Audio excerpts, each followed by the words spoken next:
महाराष्ट्रात 3 महिन्यात 776 शेतकरी आत्महत्या करतायत। राहुल गांधींनी शेतकरी आत्महत्येबाबत असं ट्विट केलंय। शेतकरी दररोज कर्जात बुडतोय असं देखील ते म्हणतायत। कर्जमाफीकडे दुर्लक्ष होतोय आणि कोट्यावधीचं कर्ज हे त्यांना देण्यात आलं तरी देखील कर्जमाफीकडे दुर्लक्ष होतंय असं राहुल गांधी यावेळी म्हणतायत। नेमकं काय ट्विट केलंय आपण पाहूयात। महाराष्ट्रात केवळ 3 महिन्यात तब्बल 776 शेतकऱ्यांनी आत्महत्या केली। हे केवळ आकडे नाहीयेत, ते 776 उद्ध्वस्त झालेल्या कुटुंबांचं चित्र आहे। आत्महत्याग्रस्त शेतकरी कुटुंबांचं जीवन कायमचं बदलून गेलंय आणि सरकार ते केवळ प्रेक्षक बनून सगळं शांतपणे पाहतायत।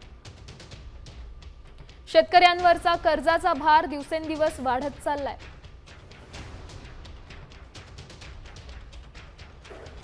बियाणं महाग, खत महाग, डिझेल महाग, पण तरी देखील किमान हमी भावाची कुठलीही खात्री नाही असं ट्विट राहुल गांधींनी केलंय।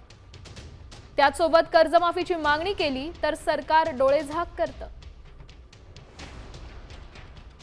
दुसरीकडे ज्यांच्याकडे हजारो कोटींची संपत्ती आहे त्यांचे कर्ज मात्र सहज माफ केलं जातं। अनिल अंबानींचा 48,000 कोटींचा एसबीआय फ्रॉड समोर आलाय, पण सरकारने यावर अजून काही ठोस पावलं उचललेली नाहीत।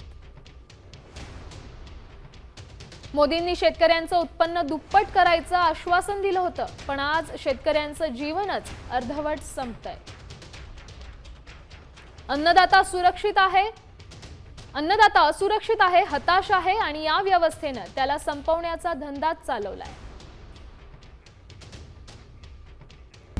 आता isakal.com आहे देशातील नंबर 1 ची मराठी न्यूज वेबसाईट। प्रत्येक अपडेटसाठी isakal.com ला नक्की भेट द्या।